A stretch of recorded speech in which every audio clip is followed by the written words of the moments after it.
campus was quiet. We think about what used to be and how everything just seemed to stop. Places that were once bustling became so very still. But in reality, campus was a lot busier than it appeared. Busy adapting so that we could keep innovating. Busy adjusting and preparing for your safe return. Busy with new ways to connect and stay united. At UT Dallas, our people really do make the place. For 50 years, we've been opening our doors to people like you, the ones who will change the world. This university remains the same in one very important way. It was built not just for today, but for tomorrow and what the future might hold. When this time of quiet ends, we can be stronger together, more resilient, closer and more connected than we were before. When campus is filled with the sounds of your voices, we'll never want to hear the quiet again. Good morning and welcome to Comet Corner. This is a new virtual series created by UT Dallas Office of Research and in partnership with the schools across our campus to host chats with some of our notable alumni and hear how they have taken their research out into the world and made an impact. My name is Enrica Ziller, Research Education Programs and Outreach Manager in the Office of Research at the University of Texas at Dallas. As we move through today's session, I invite you to post questions into the chat box for our guest speakers to discuss. Moderating our discussion today is Dr. Tae Kim, the Department Head of Biological Sciences here at UT Dallas. But first, I'd like to welcome Dr. Joe Eisen, Professor of Physics. Dr. Eisen? Hi, everybody. I am the welcoming committee for Dr. Stacey Boland. Stacey.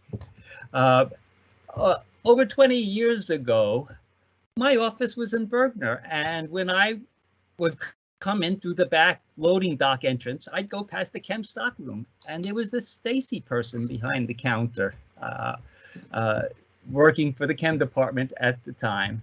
And that's how I first met Stacey. And a year or two later, Stacey and her now husband, Justin Boland, Dr. Justin Boland, were students in quantum mechanics in a little hole-in-the-wall classroom that doesn't exist anymore in Berkner. And that's how I got to know Stacey and Justin a whole lot better. You know, at the time, 20 years ago, we were building our university, and some of us still are here building the university into the huge enterprise it is now. But our students from back then are also working in a different way to build the university by going out into the real world and moving on to bigger and better things, leaving us professors in the dust. And that's why we're here today, because Stacey's going to tell us about some of the great things that she's done. And one of the thrills of being a professor is seeing the students who we knew had the potential to do great things actually come back and tell us about the great things they've done. And so I'm looking forward to this talk as much as all of you. To do the formal introductions, I'm going to hand off now to my colleague from biology, Tae Kim. Tae, all yours. Thank you, Joe, and thank you all for joining us today to hear about an inspiring story from a fellow Comet. And she's making a huge difference in our shared world in this very challenging time. So, as Joe mentioned, my name is Tae Kim. I've been a faculty member of UTD for the last 6 years and recently been a department head of biological sciences at UTD.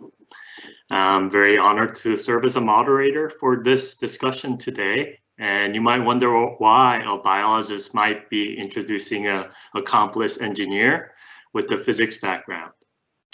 My ongoing research program of the last 2 decades is aimed at understanding how our cells respond to virus infection. One of the goals in my lab currently is to apply our newly developed genomic and molecular approaches to modify and moderate our sometimes excessive response to viruses in the goals of maybe limiting ARDS, acute respiratory distress syndrome. Which is one of the shared interests with today's speaker. But I want to also say, although this research interest that I have been with me for decades, I realize the relevance and importance of such efforts like mine, as well as Stacey's, to actually address the global need. And so our shared struggle against COVID-19 in this challenging times have really shown us how we can come together as a species to combat this deadly disease. The virus knows no national boundaries, nor care for one's creed or political viewpoints. It is affecting us all. And for this and other reasons, I've been asked to moderate this presentation, and I'm very excited to hear about her work, Dr. Stacey Boland's. And so it is my great pleasure and honor to introduce today's speaker for the Comet Corner, Dr. Stacey Boland. So Dr. Stacey Boland is a principal systems engineer at NASA's renowned Jet Propulsion Laboratory. And they do a lot of things besides propulsion these days, but that's how it started, but it's in Pasadena, California. She is currently the project systems engineer for the multi-angle imager for Aerosols Earth Venture Instrument. She's also the operations lead for the JPL Ventilation Intervention Technology Accessible Locally, aptly named VITAL project, which resulted in 2 ventilator designs being granted emergency use authorization by the FDA during the COVID-19 pandemic that we are currently experiencing. Stacey previously served as a project systems engineer for the Deep Space Optical Communication project, the project systems engineer for ISS-RapidScat, the Observatory Systems Engineer for Orbiting Carbon Observatory-2, Earth System Science Pathfinder mission, and as a member of the project systems engineer team for the Orbiting Carbon Observatory. Dr. Boland recently completed service on the steering committee for the Decadal Survey for Earth Science and Application from Space for the National Academies. For all these work and others, Stacey was awarded NASA's Exceptional Achievement Medal in 2009 and 2015, as well as most recently NASA's Outstanding Public Leadership Medal in 2019. Stacey, we're very excited to welcome you back to UTD. Thank you, Tay, and thank you, Joe. It's great to be back at UT Dallas, and I'm really excited to talk to you about what I've been doing at least since March, which is working with the VITAL project at NASA JPL. So JPL is part of Caltech. We have about 6,000 employees, and this was taken, and I can't even tell you how long ago when there was snow on top of a mountain. We've been about 110 degrees out here. Now we're nice and cool in the 90s again. But JPL is part of Caltech, and our primary mission is robotic exploration of space.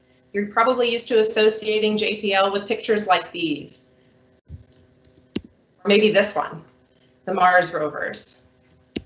But since March, most of us were sent home, been working from home, probably like many of you. We at home, though, we're hearing the news about COVID-19 and understanding that patients were coming down with ARDS, as Tay mentioned, acute respiratory distress syndrome. And these patients were using ventilators, and they were staying on ventilators for longer than usual. And so in addition to hearing on the news how we had shortages of almost everything at the grocery store, we were hearing that our doctors and nurses were running out of medical equipment as well. And one of the key things that was projected to have a shortage were ventilators. And that's because these patients were on ventilators for longer and more of them needing ventilators than we typically would deal with in the United States. So this potential shortage of ventilators had us wondering at JPL, is there something we can do? what can we do to help? And so we set out to look at designing as simple of a ventilator as we could to try to meet that shortage, that projected need. But at that time, why didn't we just build more of the ventilators that already existed? Well, there were shortages of parts. And those ventilators that had many different features to them required a lot of parts, and they took a lot of time to manufacture. And so we looked at the problem a different way and said, can we build something using parts that are available locally, available right now, to build a ventilator that will do the job? And so we started talking to folks in the medical community to get smarter, to learn what it was that they needed, to see if there was something that we as engineers could do to help.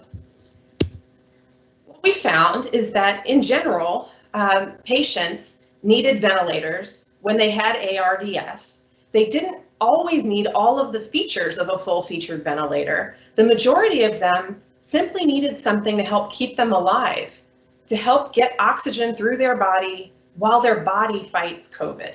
So that's something important to know. Ventilators don't cure COVID-19. Ventilators can help keep patients alive while their body and while their doctors help fight COVID-19. And so the idea here is to support the majority of patients who needed ventilation, but not necessarily full-featured ventilators. So we designed a ventilator. We decided to make a single mode of operation. Works a little differently than other ventilators that are out there, but it does the job.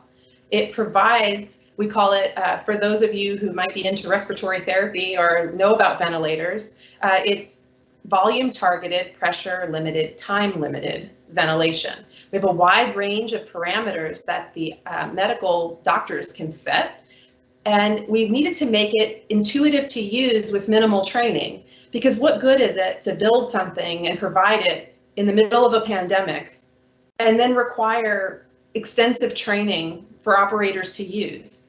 Quite frankly, they have other things on their mind right now. We wanted to try to help them out, which meant learning more about their world and what we could do to support it, instead of trying to get the doctors to work like our machine did.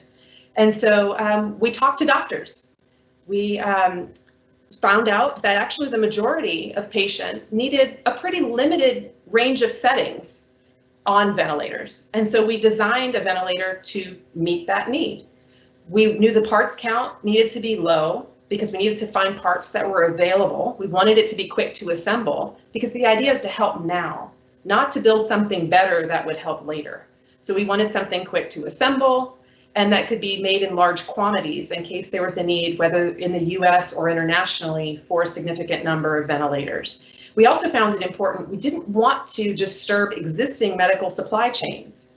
For those companies building ventilators, we wanted them to continue building at full speed. We were trying to add and help solve a problem, not create a new one. And we needed something that would be authorized for use during the pandemic. Doctors and hospitals weren't going to want to use equipment that hadn't been at least reviewed by the FDA. No small task for a group of rocket scientists who have no prior training of any sort really in the medical field. So we did what you think we would need to do. We asked for help. We talked to doctors. Here's a picture of Dr. Levin from Mount Sinai in New York on the robot, and I'm also there robotically in the picture there on the left.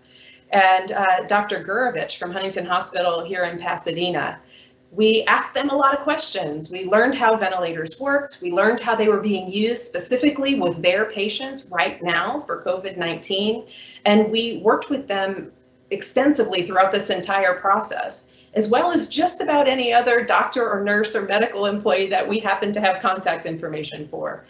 This is something that you can't just do in isolation. It really took asking and receiving help from a number of different folks to do this, from the medical community, the medical device community, and even from the FDA regulators. So my team, the operations team for Vital, were in charge of the interface with the unit, amongst other things. We needed to figure out how it needed to work, what the right range of settings would be, and then find a way to make this thing operable. And what you can see on the right is one of our finished products, the pneumatic version of our ventilator.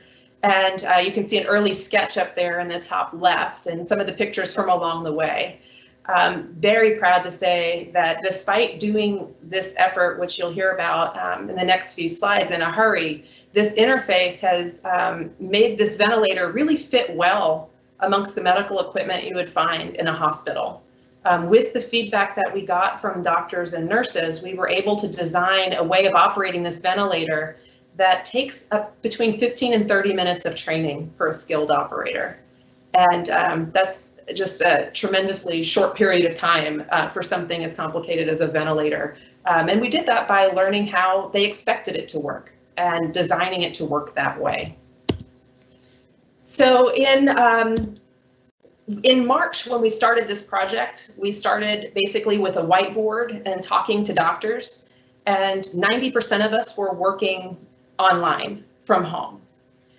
Just like many of you, we were under safe-at-home orders, and so we stayed home and found new ways to work.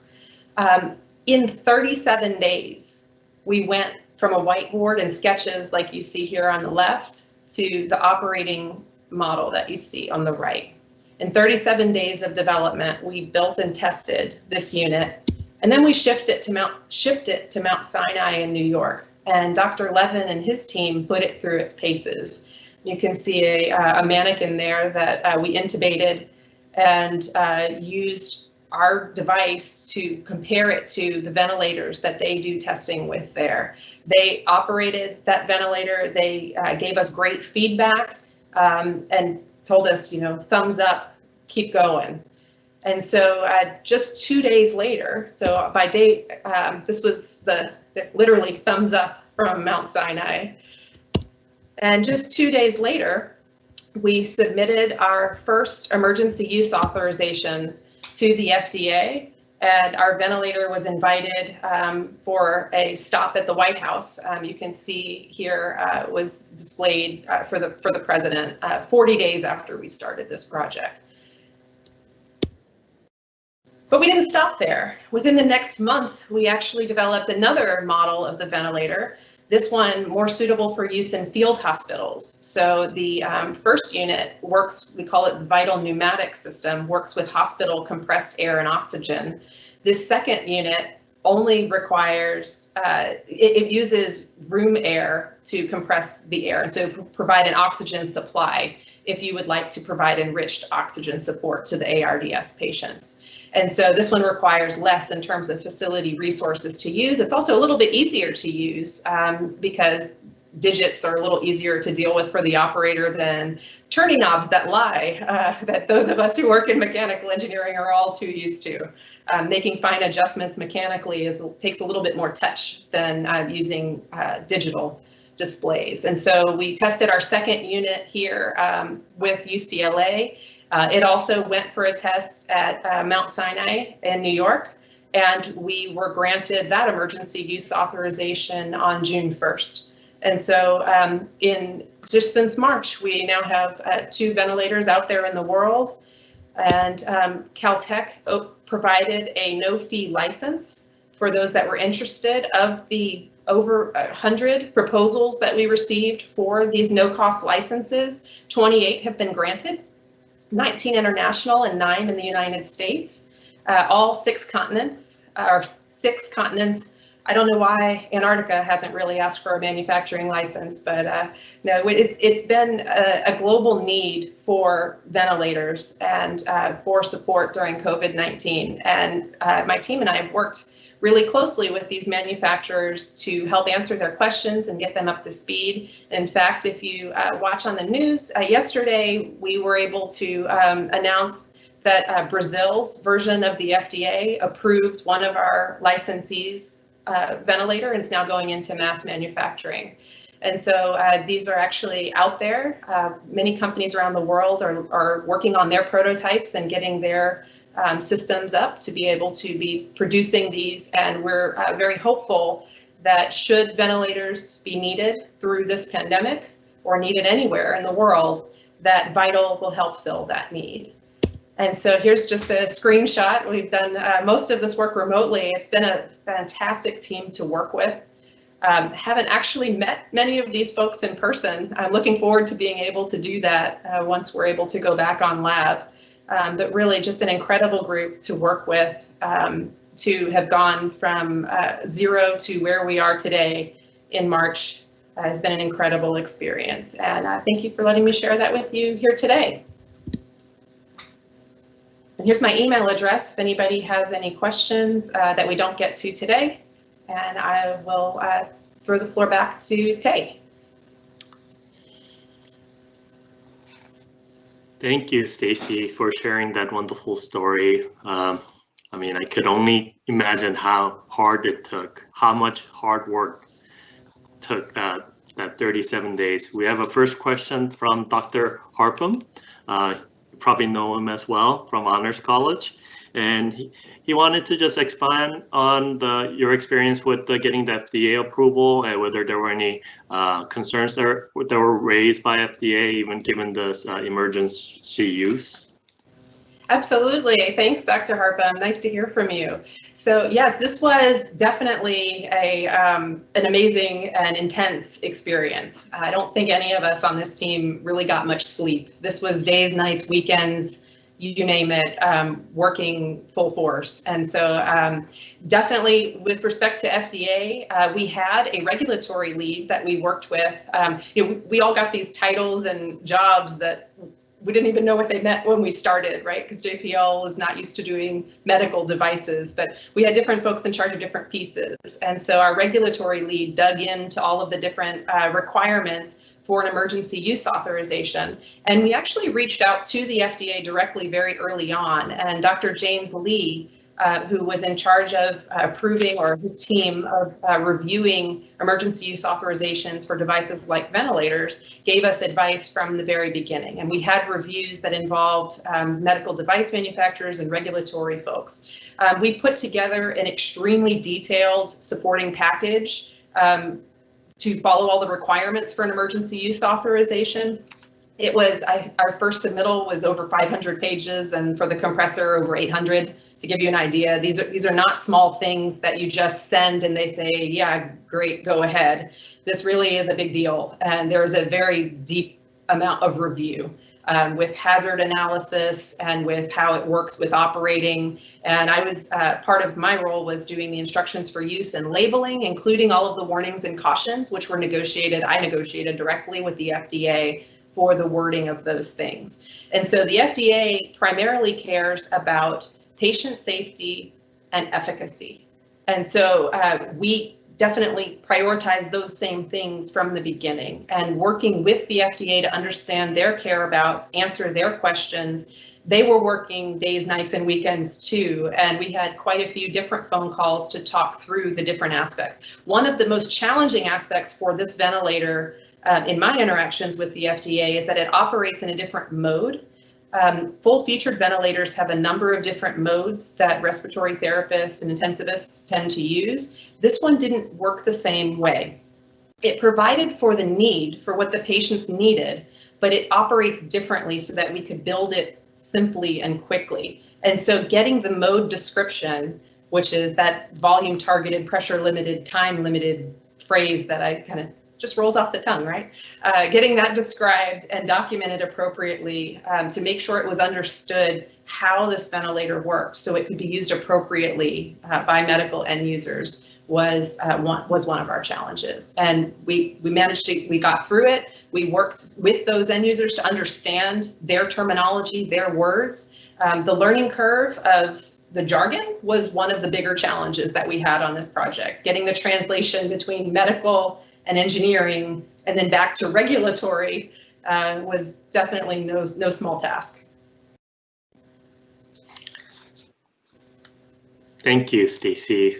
I think we have additional questions regarding your vital ventilators, again, about whether it can be used within the hospital or within patients' homes, whether it's portable,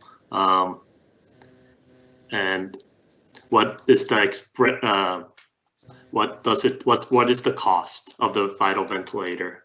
Sure. So our ventilator is relatively small and portable, particularly the compressor module can be used with or without oxygen. If it's only for compressed air, if it's only air that's needed, then you don't need even the compressed oxygen, which you can use as a bottle or you can use from the wall.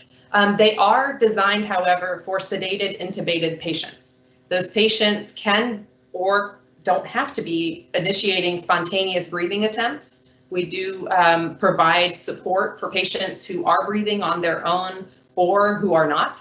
And so it is something meant for use in medical facilities with operators that are trained and can observe the patient safety.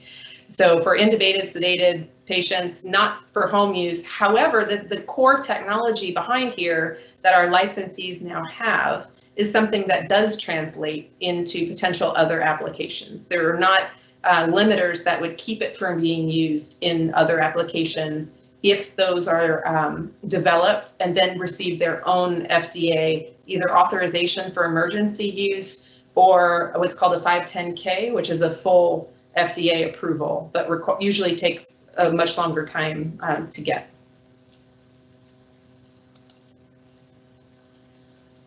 So looking back at these questions, a lot of them have been answered by your detailed explanation of your ventilator. One question that struck me as an anonymous question was, from the audience is that this was the first project that he realized that NASA was doing for the public benefit, besides the exploration of the space. So what is NASA doing to actually publicize this and other efforts that are relevant to, more directly to human health? Can you address some of these? Sure. So NASA does a lot of things that impact human health. They may not be as direct as a medical device, but even our observations that we do for planet Earth help inform decisions that get made that impact us quite a bit. We help with everything from weather forecasting to agricultural forecasts, understanding climate, understanding things like sea level, storms. The project I worked on the space station did ocean wind speed and direction. And that's something that was used by everyone from meteorologists to boaters and surfers to find the good swells. And so how direct or not is really the only change, but NASA does definitely do things that impact our lives here on Earth. For medical and for COVID, we actually have a website that we can send that is where you can get more information about Vital, but also some of the other activities that JPL is doing to help with COVID-19. We, for example, looked at respirator designs to help deal with some of the PPE shortages, the personal protective equipment that could be comfortable for wearing all day and use 3D printers. We have devices that help notify you if you try to touch your face so that you can become more aware. We've looked at different ways to do COVID-19 testing. Basically, engineers are not good at just staying home and not doing anything.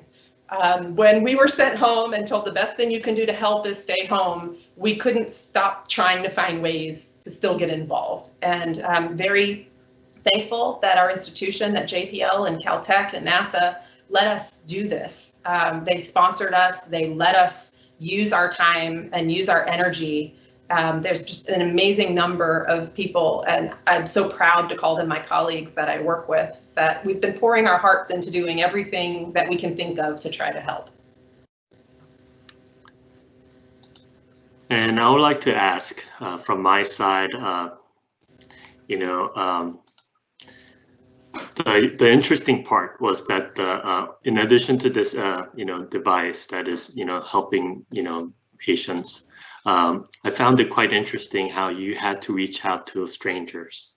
Can you comment on or expand on your experience reaching out to these strangers in medical field that you normally do not interact, and how's your experience has been, and can you comment further on that? Absolutely. When we started this, I was asked if I wanted to help with this team that was forming that was going to try to build a ventilator. And I had no background in any of this. And, first step is Google, how does a ventilator work? Take some online classes, try to get smart, get up on the learning curve.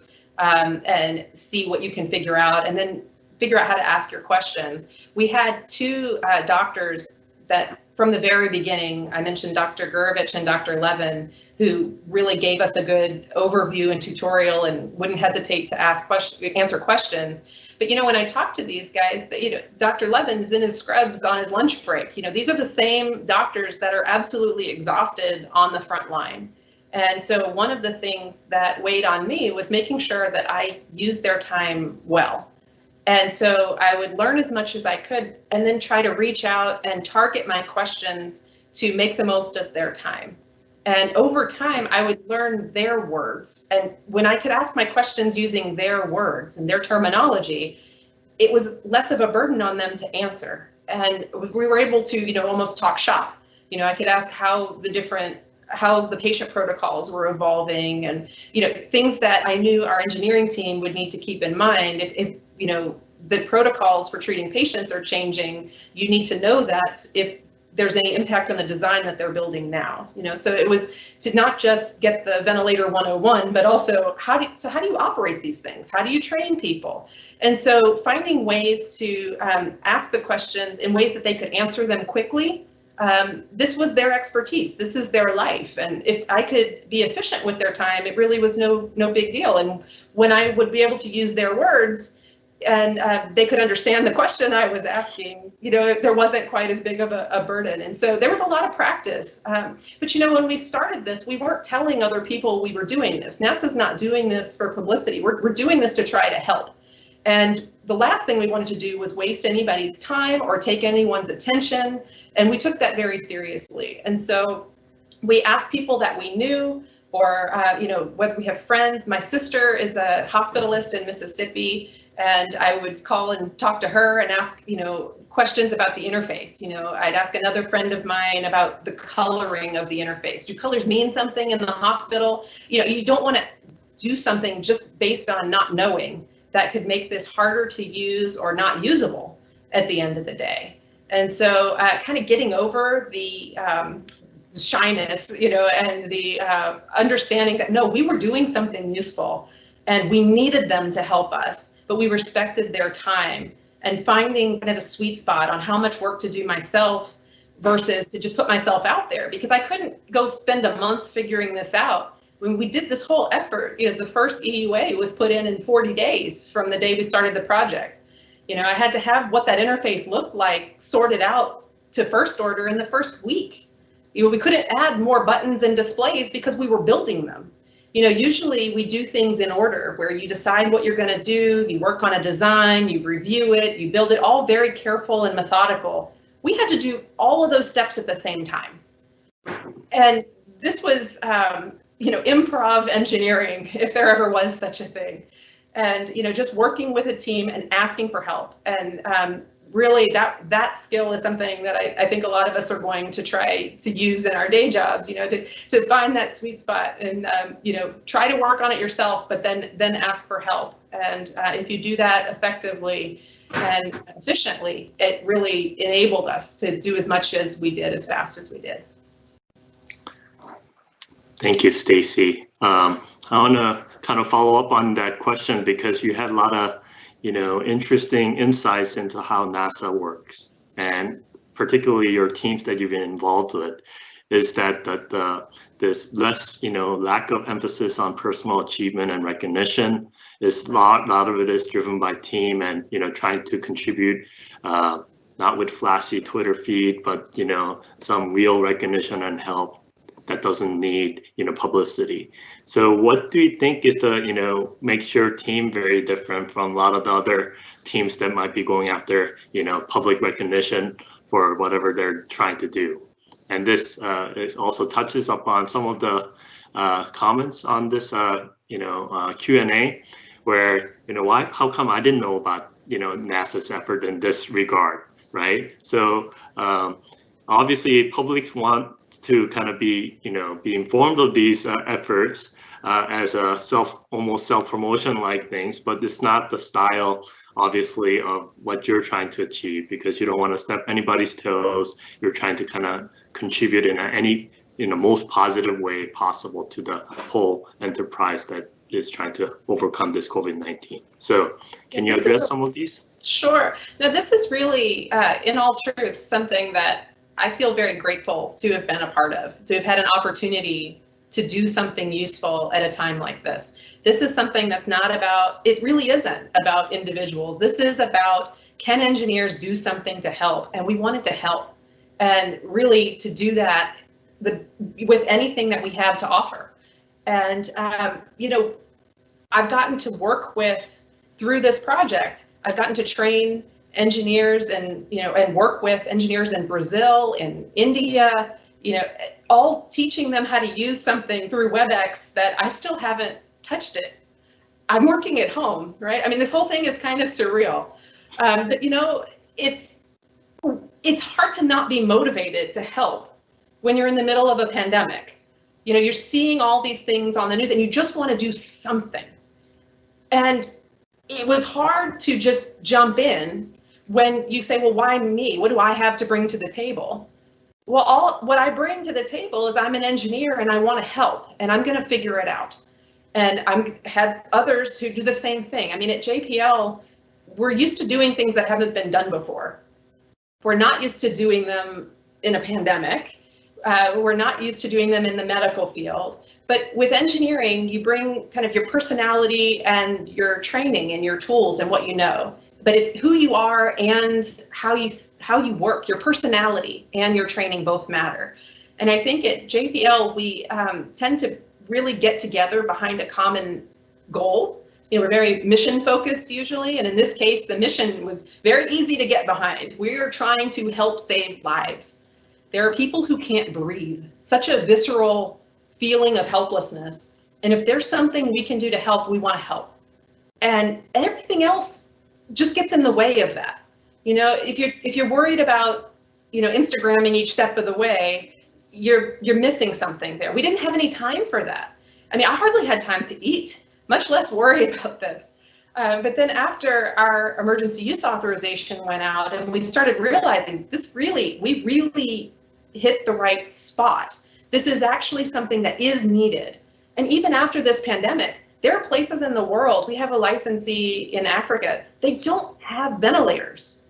They have dozens or 100 for populations of millions. This type of a design, something that is not adding a new feature, but is starting over and re-envisioning how ventilators work, based on the need that we had now, which was a kind of a cool engineering challenge, right? But now is something that actually is out there. And thanks to NASA and Caltech generously allowing this to be a no-cost license, is now something that we've been able to share worldwide. And so being able to help serve that need, that's what we were doing. You know, that's how we targeted all of our efforts. It's easy for us to be motivated by that.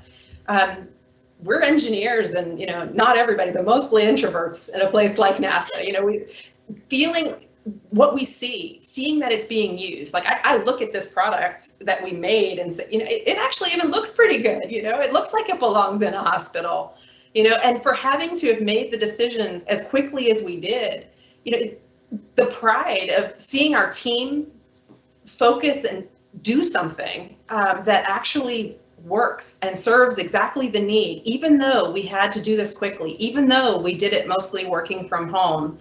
You know, those are the things that's what gives us the pride and, you know, those endorphins, you know, it's not so much, you know, I still cringe, you know, seeing myself on a screen here. But I think it's important for you to know that, you know, engineers can help. And when you actually put your mind to something and work with a team for a good reason and put all that energy together, amazing things can happen. And again, more than anything, I'm just thankful to have been able to be a part of it. I'm thankful for those hours that I was able to spend, for my family, for, you know, helping feed me while I was on WebExes that would never end, you know. A very, very different thing than I thought I'd be doing this year. But I think a lot of us are 2020 shaping up different than a lot of us thought it would. Thank you, Stacey. And I think in all your modesty, I think your leadership as by example really set the tone. And I think this really, that's how you shape the motivation for the whole team. And I could really see that from you, and really appreciate sharing that side of the, how engineers get motivated to do these things, and not this glory and publicity, but something important.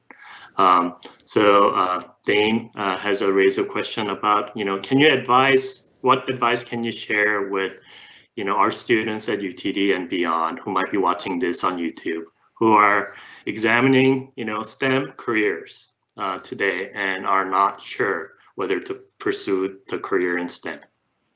Well, what I can offer is just what I've learned, and thinking about what I wish people told me. I worried a lot when I was back in school. Was I making the right choices? What was I going to do? What was my job going to be? And what I have to say is following your passion and working on things that really interest you helps lead you to a happier career. It's not one step. Whatever one step you take, it might take you on a different path. It might take you longer to get where you wind up, but it doesn't matter. There's very few things that doing or not doing one thing means success or failure. This is your life. It's not an endpoint. And so your journey will vary depending on what choices you make. But I really feel like I spent too much time agonizing each decision. And, should I do this or that? I think I probably would have wound up somewhere around here, no matter what first step or second or third step that I took. And so following your gut and your passion, and, no matter what I thought I was going to do back when I was in school, I assure you this was not on the list. I put in my college application essays that I wanted to get a good education so that I would be prepared when there weren't answers in the back of the book. Well, 2020 is a case study of answers not in the back of the book. And working on a ventilator, trying to create this new technology with a team of people in a short order to help in a pandemic, definitely not in the textbook. And so again, learning and collecting what you learn along the way. You don't know what's going to be useful when. And it's okay. Being open to the different opportunities, leaning into something, even if it makes you a bit uncomfortable. I mean, I got a call asking if I wanted to try to help design, work on the team to build a ventilator. At first, it's like, I don't know, me, how can I help? Took about a half second to say, put me in, coach. Of course I wanted to do this. If there's something I can do to help, I'm in. I'm not good at sitting on the couch, not big on, just sitting back and staying home. I need to do something. I wanted to help. But not knowing how to do it this way and saying, you know what, I'm an engineer. I've got a background in science and engineering. I'll just try to figure it out. It might not work, but that's okay. I'm gonna learn something and I'm gonna try. And I would say that's something that no matter what field you're in, it's okay to be uncomfortable. It's okay to not know if it's gonna work out. Give it a shot and try, apply yourself and be open to those opportunities. And if something's exciting, just try it. So thank you for highlighting risk-taking is an essential part of your career trajectory, because being fearless is, about opportunities is really important. Well, there's still plenty of fear. The stomach still gets queasy, but you do it anyway, and that's what's important. Yeah. Thank you, Stacey. So kind of turning to your next chapter, what's your project that you're involved in, and what's the new project that you might face, after Vital? So I'm still working Vital. I'm still trying to help our licensees as they start ramping up production of these ventilators for COVID. But that's almost like my second job. It's the other call that you get while you're in a meeting. It's kind of a fun hidden life in a way.